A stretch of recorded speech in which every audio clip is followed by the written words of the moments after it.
গোপালগঞ্জের উপর দিয়ে বয়ে চলছে মৃদু তাপদাহ। বিপাকে পড়েছে খেটে খাওয়া মানুষ।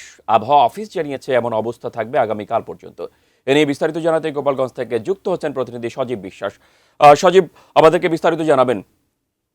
মেহেদি, গোপালগঞ্জে কিন্তু মৃদু তাপদাহ চলছে। আমি এই মুহূর্তে দাঁড়িয়ে রয়েছি গোপালগঞ্জের শহরের একদমই প্রাণকেন্দ্রে বলা চলে, লঞ্চঘাট। আপনি দেখতে পাচ্ছেন আজকে কিন্তু শনিবার, ছুটির দিন, তারপরেও কিন্তু খুব প্রয়োজন ছাড়া কিন্তু মানুষ ঘর থেকে বের হচ্ছে না এই গরমের কারণে। এবং এই যে রাস্তাটায় আমি দাঁড়িয়ে রয়েছি, এই রাস্তায় কিন্তু ব্যাপক পরিমাণ যানবাহন চলাচল করে এবং শ্রমজীবী মানুষজন, রিক্সা চালক, ভ্যান চালক, অটো চালক যারা রয়েছে তারা কিন্তু এই একটি দীর্ঘ লাইন থাকে এবং যানজটও থাকে কিছুটা এই রাস্তায়। তবে এই গরমের কারণে বা তাপদাহের কারণে কিন্তু যানজট কিছুটা কম, মানুষজনও কিছুটা কম বেরোচ্ছে।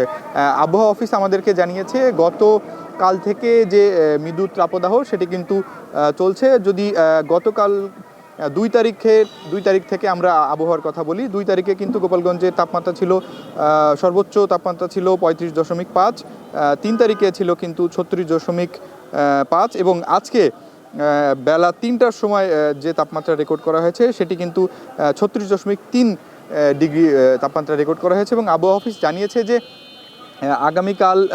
আগামীকালও কিন্তু এই তাপমাত্রা থাকবে এবং আগামী পরশু বা তারপরে কিন্তু তারপরের দিন কিছুটা তাপমাত্রা পরিবর্তন হতে পারে বলে আবহাওয়া অফিস জানিয়েছে। এবং যদি একটু খেটে খাওয়া মানুষের কথা বলি বা কৃষকদের কথা বলি, যে এখন কিন্তু বোরো ভরা মৌসুম এবং সেই মৌসুমে কিন্তু ব্যাপক পরিমাণ ক্ষতি হবে যদি এরকম তাপমাত্রা থাকে। কারণ এই ছিল আমার কাছে গোপালগঞ্জের তাপমাত্রার সর্বশেষ।